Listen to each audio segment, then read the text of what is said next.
D K Shivakumar ಬಣದವರು ಅಂತ ಗುರುತಿಸಿಕೊಂಡಿದ್ದ ಸುಮಾರು 9 ಶಾಸಕರು, ಅದರಲ್ಲೊಬ್ಬ ಸಚಿವರು ದಿಲ್ಲಿಗೆ ಹೋಗಿದ್ದಾರೆ. ನಾಳೆ ಇನ್ನೊಂದು ತಂಡ ದಿಲ್ಲಿಗೆ ಹೋಗುತ್ತೆ. ಇವತ್ತು ಡಿ ಕೆ ಸುರೇಶ್ ಅವರು ಸಿದ್ದರಾಮಯ್ಯನವರು ಕೊಟ್ಟ ಮಾತಿನಂತೆ ನಡೆದುಕೊಳ್ಳುತ್ತಾರೆ ಎಂಬ ಭರವಸೆ ಇದೆ ಅಂತ ಹೇಳಿದ್ರು. ರವೀಂದ್ರ ರೇಷ್ಮೆ ಅವರೇ, ಯಾವ ಕಡೆ ಹೋಗ್ತಾ ಇದ್ದೇವೆ ರಾಜ್ಯ ರಾಜಕಾರಣ? ಇದುವರೆಗೂ ಭೂಗತವಾಗಿ ನಡೀತಾ ಇದ್ದ ಈ ಪವರ್ ಸ್ಟ್ರಗಲ್ ಇವತ್ತು ಬಹಿರಂಗ ಅಖಾಡಕ್ಕೆ ಬಂದ್ಬಿಟ್ಟಿದೆ. ನಾವೆಲ್ಲ ಜಂಗಿ ನಿಕಾಲಿ ಕುಸ್ತಿ ಅಂತ ನಡೀತಿದ್ವು, ನಮ್ಮ ದೇಶಿ ಕುಸ್ತಿಗಳು. ಅದರಲ್ಲಿ ಚಾರ್ಲಿ ಪೈಲ್ವಾನ್ ದಾವಣಗೆರೆ ವರ್ಸಸ್ ಮಾರುತಿ ಮಾನೆ ಕೊಲ್ಹಾಪುರ್ ಅಂತ ಜಂಗಿ ಕಾಟ ನಿಕಾಲಿ. ಯಾವಾಗಲೂ ನಾವು ಚಾರ್ಲಿ ಪೈಲ್ವಾನ್ ಗೆಲ್ಲಿ ಅಂತ ಕರ್ನಾಟಕದವರು ಮಾಡ್ತಾ ಇದ್ವಿ.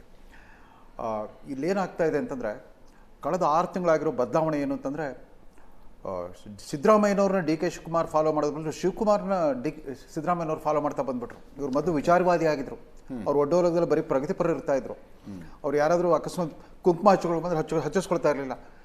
ದೇವಸ್ಥಾನಕ್ಕೆ ಅಪರೂಪಕ್ಕೆ ಹೋದ್ರು ಕೂಡ ಮಂಗಳಾರತಿ ತಟ್ಟೆ ಹಾಕ್ಬಿಟ್ಟು ದೂರ ನಿಲ್ಲೋರು.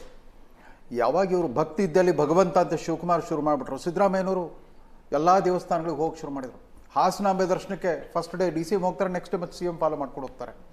ಅವರೊಂದು ಪುಸ್ತಕ ಬರೆದ್ರು ಮೊನ್ನೆ, ಮೇಕೆದಾಟು ಬಗ್ಗೆ ಅವ್ರ ಪುಸ್ತಕ ತಂದ್ಕೊಂಡು, ಇವ್ರು ಮತ್ತು ಹಾವನೂರು ವರದಿ ಬಗ್ಗೆ, ಸಾಮಾಜಿಕ ನ್ಯಾಯದ ಬಗ್ಗೆ ಇವರು ಒಂದು ಪುಸ್ತಕ ತಂದರು.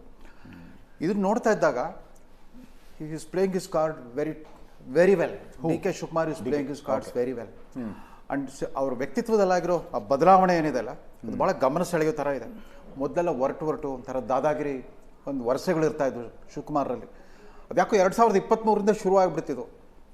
ಪರಿಶ್ರಮ ಇದ್ದಲ್ಲಿ ಪ್ರತಿಫಲ, ಭಕ್ತಿ ಇದ್ದಲ್ಲಿ ಭಗವಂತ, ಮನಸ್ಸಿದ್ದಲ್ಲಿ ಮಾರ್ಗ. ಕೊನೆಗೆ ಪರಿಶ್ರಮ ಫೇಲ್ ಆಗೋರು ಪ್ರಾರ್ಥನೆ ಫೇಲ್ ಆಗಲ್ಲ ಅಂತ ಕೊನೆಗೆ ಪ್ರಾರ್ಥನೆಗೆ ಬಂದು ನಿಂತರು. ಬಹುಶಃ ಅವ್ರ ಪ್ರಾರ್ಥನೆ ಈಡೇರೋ ಸಂದರ್ಭ ಬಂದಿದೆ ಅಂತ ಕಾಣುತ್ತೆ. ಅದ್ರ ಜೊತೆಗೆ ಜನರ ಜೊತೆಗೆ ಒಡನಾಡೋ ಶೈಲಿ ಕೂಡ ಬದಲಾಗ್ಬಿಡ್ತು.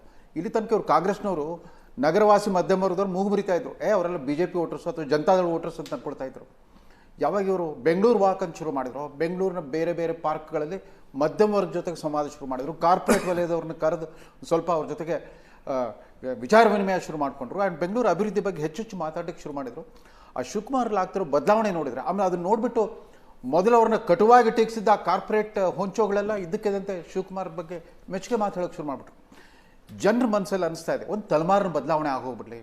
ಆ್ಯಂಡ್ ಸಿದ್ದರಾಮಯ್ಯನವರು ಕೂಡ ಬದಲಾವಣೆ ಪ್ರಕೃತಿ ನಿಯಮ ಅನ್ನೋದನ್ನ ಅರ್ಥ ಮಾಡ್ಕೊಳ್ಬೇಕು.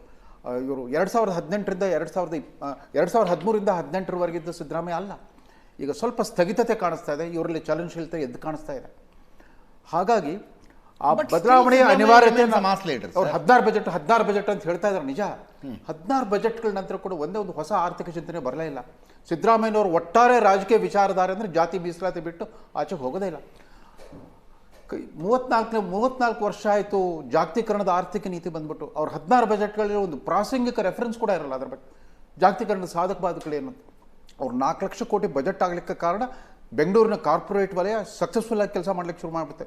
ಇಲ್ಲಿದ್ದು ಸರ್ಕಾರಗಳಿಗೆ ಎಂಥದ್ದೇ ಇರಲಿ, ಆ ಕಾರ್ಪೊರೇಟ್ ವಲಯದ ಉತ್ಪಾದನಾ ಚಟುವಟಿಕೆ, ಅವರ ಟ್ಯಾಕ್ಸ್ ಪೇಮೆಂಟ್ ಅದೆಲ್ಲ ಇದರಿಂದ ಇವ್ರ ಬಜೆಟ್ಗಳೆಲ್ಲ, ಸಿದ್ದರಾಮಯ್ಯನವರು ಫಸ್ಟ್ ಬಜೆಟ್ 50,000 ಕೋಟಿ ಇದ್ರೆ ಈಗ 4 ಲಕ್ಷ ಕೋಟಿಗೆ ಬಂದಿದೆ, 4 ಲಕ್ಷ ಪ್ಲಸ್ ಕೋಟಿಗೆ ಬಂದಿದೆ. ಅವೆಲ್ಲ ಬದಲಾವಣೆಗಳಿಗೆ ಗಮನದಲ್ಲಿ ಇಟ್ಕೊಳ್ಳೇ ಇಲ್ಲ. ಇವ್ರು ಹಾಗಿಲ್ಲ. 2023ರಿಂದನೇ ಆತ ಒಂಥರ ಛಲಕ್ ಬಿದ್ದವ್ರಂಗೆ ಒಂದು ಸೋಷಿಯಲ್ ಮೀಡಿಯಾ ಒಂದು ಟೀಮ್ ಮಾಡಿಕೊಂಡ್ರು, ಅದ್ರ ಮೂಲಕ ಬೇರೆ ಬೇರೆ ವರ್ಗಗಳನ್ನು ತಲುಪೋ ಪ್ರಯತ್ನ ಮಾಡಿದರು. ಆ ಶಿವಕುಮಾರಲ್ಲಿ ಕಾಣ್ತಿರೋ ಚಲನಶೀಲತೆ, ಇವರಲ್ಲಿರೋ ಜಡತ್ವ ನಿಧಾನವಾಗಿ ಬರುತ್ತೆ. ಜಡತ್ವ ಎಲ್ರಿಗೂ ಬರುತ್ತೆ.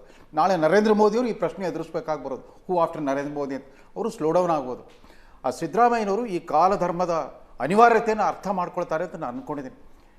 ಜನಕ್ಕೆ ಸಾಕಪ್ಪ ಸಿದ್ದರಾಮಯ್ಯ ಅಂತ ಅಂದ್ಬಿಡ್ತಾರೆ ಅನ್ನೋ ಅದಕ್ಕಿಂತ ಮುಂಚೆ ಅವರೊಂದು ಧೀಮಂತಿಕೆ ಮತ್ತು ಹೃದಯ ವೈಶಾಲ್ಯತೆ ತೋರಿಸ್ತಾರೆ ಅಂತ ಅಂದ್ಕೊಂಡು ಹಂಗಾಗಲ್ಲ.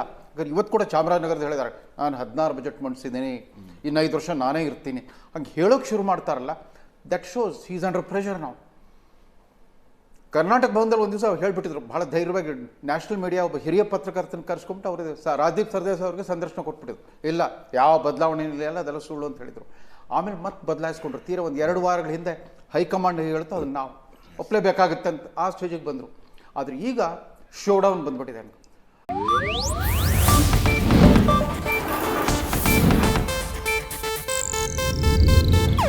ಇದು ಏಷ್ಯಾನೆಟ್ ನ್ಯೂಸ್ ನೆಟ್ವರ್ಕ್ ಪ್ರಸ್ತುತಿ.